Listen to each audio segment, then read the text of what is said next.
Hey guys, Drifter here. Welcome to Ghost in Depth. Today's episode is about the tracker site. This is becoming an increasingly popular site online, and there are a lot of myths about this site. A lot of people say it increases your accuracy, or it lets you prone strafe, or wall hack. Some of these things it does do, some of these things it doesn't do, so we've got a lot of myth busting ahead in this episode, and let's jump right into it with the longest and most difficult myth, and that's myth number 1, that the tracker site reduces recoil.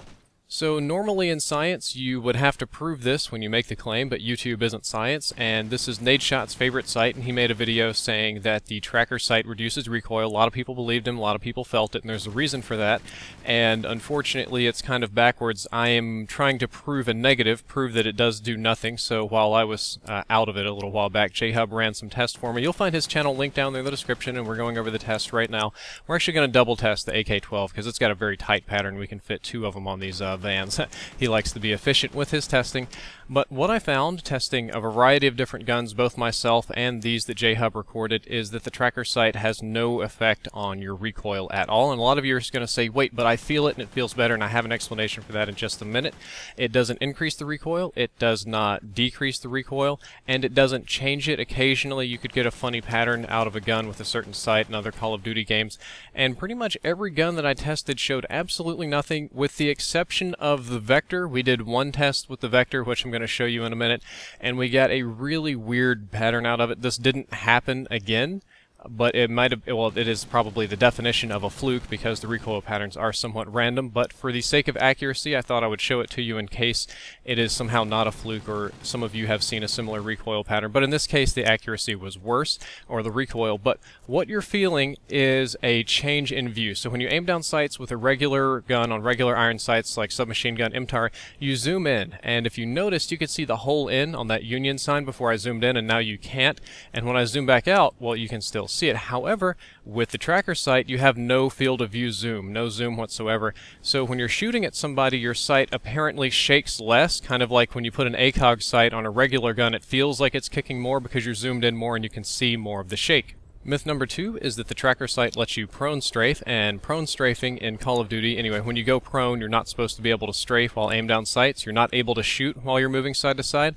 However, with the tracker sight you can just kind of snake around. You can just kind of move left and right and prone strafe, and if you're used to drop shotting, that means you can drop shot and continue moving with these optics, whereas if I swap back over to my regular MTAR I would have to kind of put the gun away and not shoot while I was prone and moving, and it's really unusual. I don't know why it's doing this, and because of that it's very beneficial to pro players. They like it. I can kind of snake around and kill J-Hub here, no problems whatsoever, and if you like drop shotting it could be very useful to you too.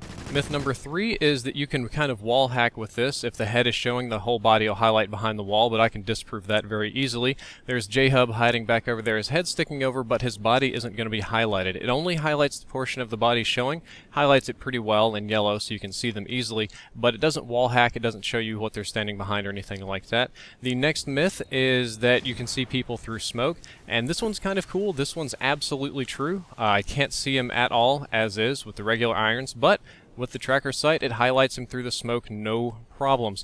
A corollary to this is on the map Sovereign, which some people love and some people hate.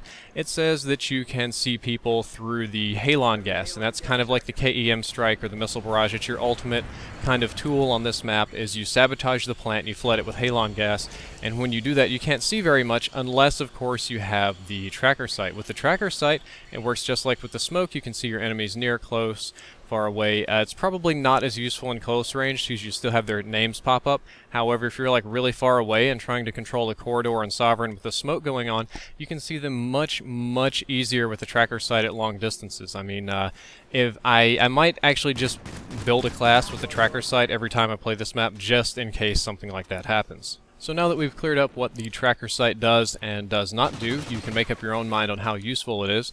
My personal opinion is that it is a functional and practical optic for advanced players. It definitely does work. It highlights them. It doesn't highlight them behind walls. It doesn't add giant triangles on them like the target finder. it is sort of a fair or balanced target finder. It's a good sight, and it's practical, and you can swap back and forth between irons and optics, and it gives you more options. And if you're an advanced player, like a pro player, or somebody that really knows what you're doing, you're going to like it. However, me personally, I often find it to be more trouble than it's worth. I often find myself flipping between the sights when I shouldn't be, and trying to find the right sights, and I really don't actually like the target finding part of it. It obscures too much of the view on the sides of my screen, and I tend to avoid it, but this is up to you. You can make up your own opinion about what attachments you do and don't like. Well guys, that's all for this episode. I hope that you enjoyed it, and I hope that you learned something useful. If you'd like to check out the previous episode, that was on the Remington R5. The next episode is going to be on the ARX-160, and that's going to conclude assault rifles before we move into some much more interesting topics. Probably going to go off the guns a little bit and into some other things. As always, if you enjoyed the content, don't forget to like, favorite, and subscribe, or follow me on Twitter. And I do have some links down there in the description to my sponsors, which I'd appreciate if you checked out. Drifter out.